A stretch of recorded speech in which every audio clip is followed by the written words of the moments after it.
আল্লাহর হাবিব সাল্লাল্লাহু আলাইহি ওয়াসাল্লামের কাছে সাহাবায়ে আজমাইন বসা আছে। রাসূলুল্লাহ সাল্লাল্লাহু আলাইহি ওয়াসাল্লাম বললেন, টাকা দিয়ে মানুষকে উপকার করবা।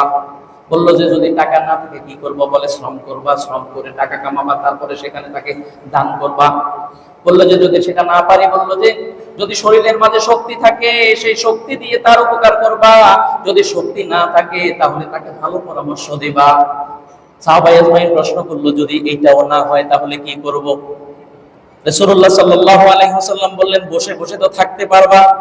তুমি বসে বসে যে একজন মানুষের অকল্যাণ কামনা করো, বসে বসে যে একজন মানুষের খারাপ কামনা করো, এই এত বড় লোক হয়ে গেছে, এই রকম হয়ে গেছে, সেই রকম হয়ে গেছে, আল্লাহ তারে গজব দাও, আল্লাহ তারে লানত দাও, আল্লাহ তারে ধ্বংস করো, এই জাতীয় কর্ম থেকে বিরত হয়ে যাও। কাউকে কখনো গজব ঠাটা দিও না, কাউকে কারো অকল্যাণ কামনা করিও না, কেউ গরিব হয়ে যাক এটা বলিও না, বরং তুমি তার কল্যাণ কামনা করো। কল্যাণ কামনা করে বলো, আল্লাহ তাকে বাড়িয়ে দাও, তাকে বাড়িয়ে দাও, তার মর্যাদা বাড়িয়ে দাও, তার সম্মান বাড়িয়ে দাও, আল্লাহ তাকে ধনী করে দাও। সুবহানাল্লাহ।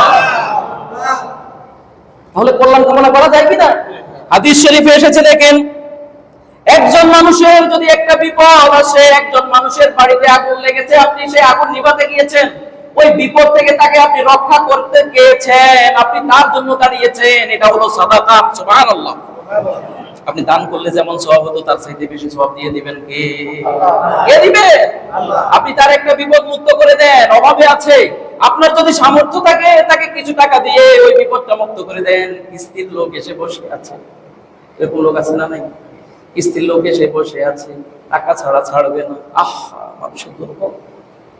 আমরা আশেপাশের মানুষগুলো কি বলে, এই লোকটা খারাপ, সুদের টাকা নিয়েছে, সুদের টাকা নিয়েছে, এই লোকটা খারাপ, এই লোকটা খারাপ, এই লোকটা খারাপ। অথচ আমার পকেটে টাকা আছে, 10 জনে মিলে যদি চেষ্টা করি ওই লোকটাকে সুদ থেকে বাঁচাইতে পারতাম, কাল কিয়ামতের ময়দানে আল্লাহ রাব্বুল আলামিন আপনাকে প্রশ্ন করবে, তাকে না। সুদীকে সে কেন হয়েছে? সমাজের মাঝে অনেক অনেক ধনী মানুষ থাকা সত্ত্বেও কেন সে সুদী হলো? আমরা তাকে ঋণ দেই নাই, এই কারণে সে সুদে টাকা নিয়েছে। এই কারণে তার কাছে যাওয়া লাগবে, তার কাছে গিয়ে সেখানে তার হাজতটা মিটিয়ে দিতে হবে। যদি তার এই বিপদের দিনে আপনি দাঁড়ান, তাহলে আল্লাহ রাব্বুল আলামিন আপনার বিপদের দিনে দাঁড়িয়ে যাবে। সুবহানাল্লাহ। আছে মনুষ্যত্ব আছে আমাদের? নাই। সমালোচনা আছে, সমালোচনা আছে, নিজেকে বিশ্বাস দাবি করে আর বাকি দুনিয়ার সকল মানুষকে খারাপ ভাবা, এটাই আমাদের নেচারের একটা অংশ। আর এটাই হচ্ছে আমরা যে অমানুষ সেটার জ্বলন্ত প্রমাণ। মানুষ কখনো অপর মানুষকে খারাপ ভাবতে পারে না।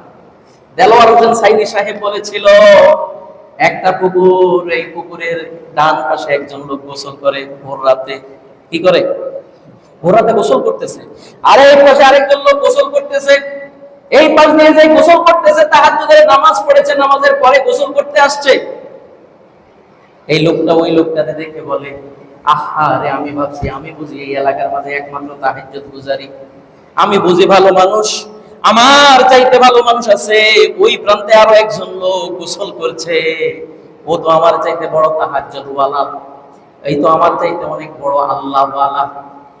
ওই প্রান্তে যে লোকটা আছে, ওই লোকটা ভাবতেছে, আহা, আমি ভাবলাম এই সমাজের মাঝে আমি একমাত্র চোর, আমি একমাত্র ডাকাত, আমি একমাত্র খারাপ লোক, কিন্তু দেখতেছি আমি একা না, ওই প্রান্তে আরেকটা চোরাই গোসল করে।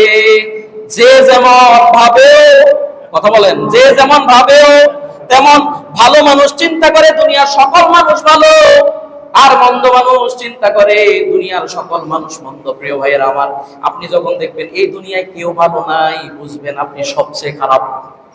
মনে থাকবে তো? আপনি যখন দেখবেন কেউ ভালো নাই, তখন দেখবেন আপনি সবচেয়ে খারাপ। আপনি যখন সবচেয়ে বেশি সমালোচনা করবেন, মনে রাখবেন আপনার হৃদয়টা একেবারে নষ্ট হয়ে গেছে, আপনি অমানুষের 1 নাম্বার কাতারে আছেন। আল্লাহ রাব্বুল আলামিন মাফ করুক। আমিন বলেন না? আল্লাহ রাসূল সাল্লাল্লাহু আলাইহি ওয়াসাল্লাম বলেন, একটা রিকশা, বর্তমান যুগ দিয়ে বলছি, বোঝাই করা রিকশা, সে একা একা টেনে নিতে পারছে না, কষ্ট পাচ্ছে। আপনি সেখানে গেলেন, ওই বোঝাটাকে ধাক্কাইয়া দিলেন, ওই রিকশাটাকে ধাক্কাইয়া দিলেন, ওই বাহনটাকে একটু সামনের দিকে দিলেন। একজন লোক মাথার মধ্যে চাউল নিতে পারছে না, অনেক চেষ্টা করছে, একা একা পরিশ্রম করে। এখনকার মানুষ আমরা এইভাবে তাকাইয়া ওইভাবে চলে আসি, আমরা এগিয়ে যাই না বিপদে। ওই যে ধান কাটে, ধান কাটার পরে একটা ধান কাটার আটি মাথায় নিতে পারছে না, কষ্ট করছে, আমরা তার দিকে এগিয়ে যাই না। আল্লাহ রাসূল সাল্লাল্লাহু আলাইহি সাল্লাম বলে, তুমি যদি এই জাতীয় কোনো বিপদ ছাড়িয়ে দাও, এই জাতীয় হাজত ছাড়িয়ে দাও, এই জাতীয় মুসিবত ছাড়িয়ে দাও, আল্লাহ রাব্বুল আলামিন তোমার সকল মুসিবতের জন্য দাঁড়িয়ে যাবে। সুবহানাল্লাহ। আল্লাহ রাসূল সাল্লাল্লাহু আলাইহি সাল্লাম বলেন, তুমি যে একটা ধানের আটি মাথায় উঠাই দিলা, তুমি যে একটা বোঝা মাথায় উঠাই দিলা, একটা ধানের বস্তা উঠাই দিলা, একটা চাউলের বস্তা উঠাই দিলা, একটা রিকশাকে ধাক্কাইয়া দিলা, একটা গাড়ি বিপদে পড়েছে ওই গাড়িটাকে ধাক্কাইয়া উঠাইয়া দিলা, আল্লাহ রাসূল সাল্লাল্লাহু আলাইহি সাল্লাম বলেন, এটাই তোমার জন্য সদকা দানের সওয়াব দিয়ে দিবেন কে? সুবহানাল্লাহ। জোরে বলার দরকার আছে না নাই?